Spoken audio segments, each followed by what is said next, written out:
Hi everyone, hope you're doing well. So today I just want to talk about a movie from Hammer Studios, and it may not be a movie that you have necessarily seen because I don't think it's really widely available at the moment. Now I have a DVD copy of it. It did come out on Shout Factory Blu-ray a few years ago, but other than that I don't think you'll really get to see it around. Certainly companies like Indicator have put out all these great box sets of Hammer movies, but so far this hasn't been included. Let's hope that changes.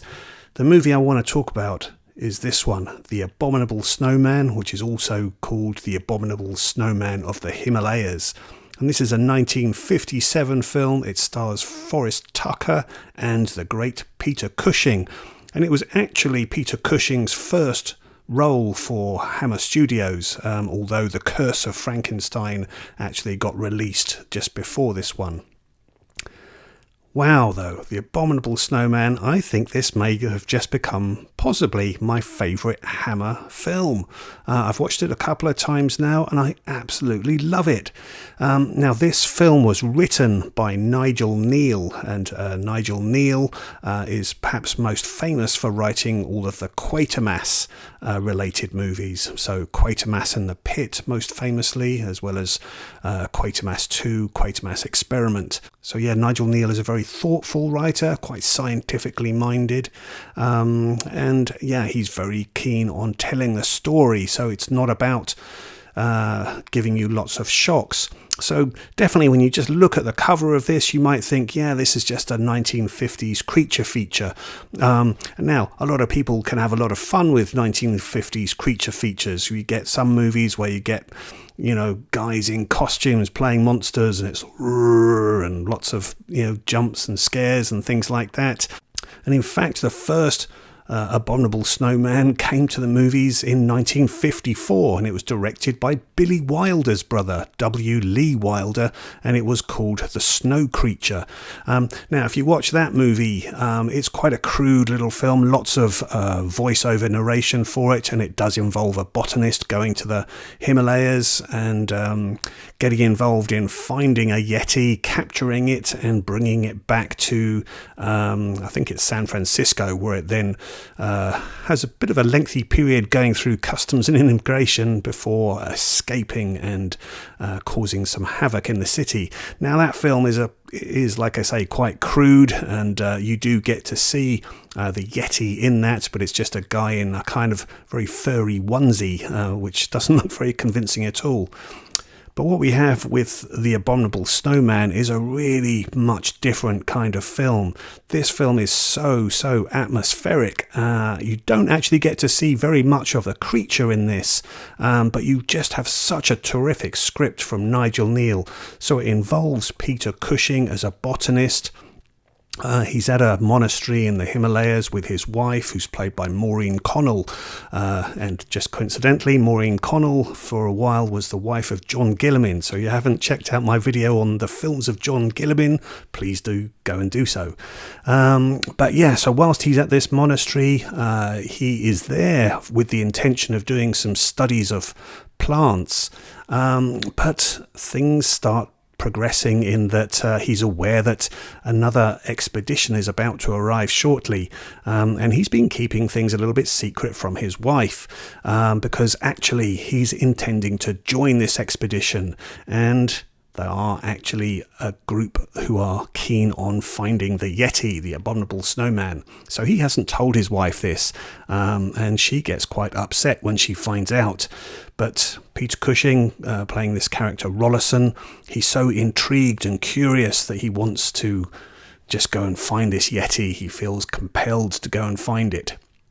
But the other expedition group, which is led by a guy called Tom Friend, who's played by Forrest Tucker, yeah, they've got much more nefarious motives in mind. This is all about profit for them. They want to be able to capture a Yeti and bring it back, and they are preying on people's curiosity. They know that they can profit from that, because if they can capture a Yeti, then there will be people willing to pay money for that, so it can then be studied and exploited.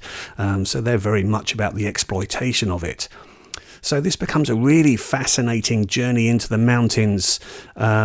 in search of this Yeti, and really there's a warning from the Lama at the monastery before they head off that really the fate of humankind is in Rollison's hands, and it will be up to him to decide how he's going to deal with whether he finds this Yeti or actually finds that it doesn't exist.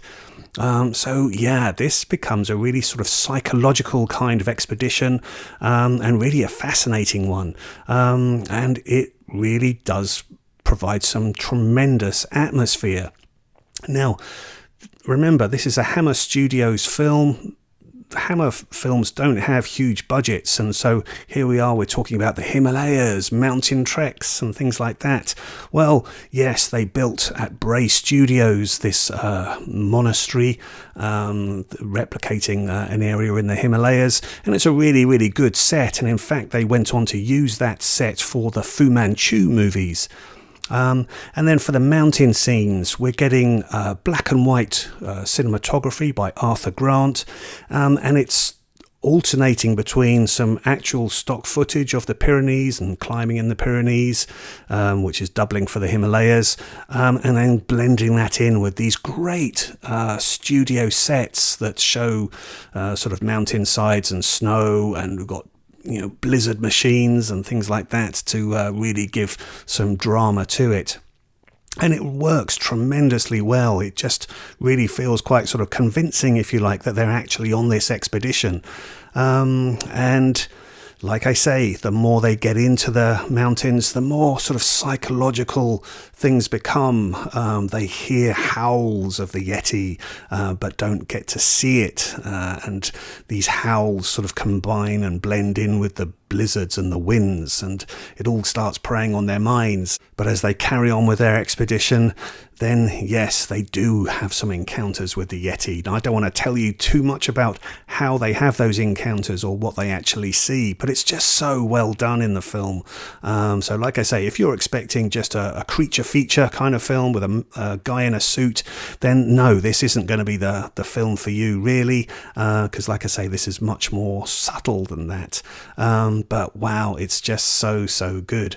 So yes, I thoroughly recommend The Abominable Snowman. Keep it on your watch list, because like I say, all right, maybe you haven't seen it now, maybe it's going to be difficult for you to actually pick up a copy now, but yeah, if this one can be brought out by one of the boutique labels, then grab it. And I absolutely think, whilst I'm not someone who tends to sort of harp on about 4K or anything like that, in this case I think this film will look absolutely tremendous in 4K.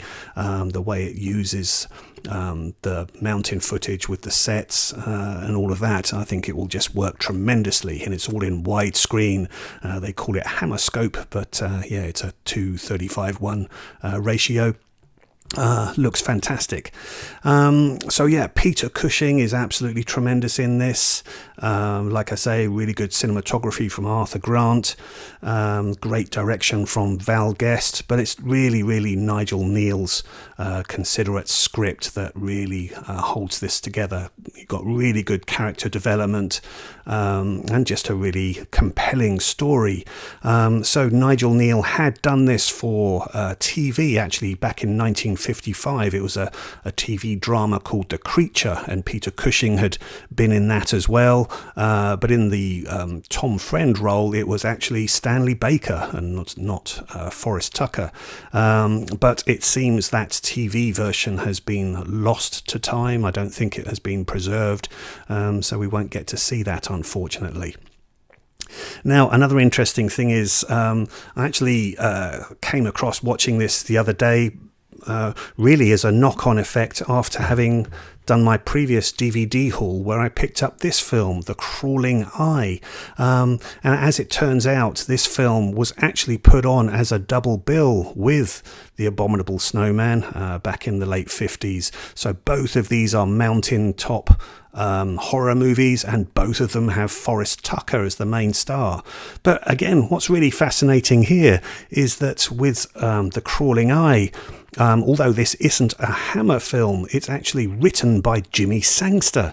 And Jimmy Sangster obviously went on to be one of the most prolific writers for Hammer Studios. And this film came out in 1958, and in just 1958 alone, Jimmy Sangster did 6 scripts that were developed into films. And those include the classic Dracula, with Christopher Lee's first appearance as Dracula, The Curse of Frankenstein, Revenge of Frankenstein, The Snorkel, and a couple of others as well. So a really prolific time period for Jimmy Sangster.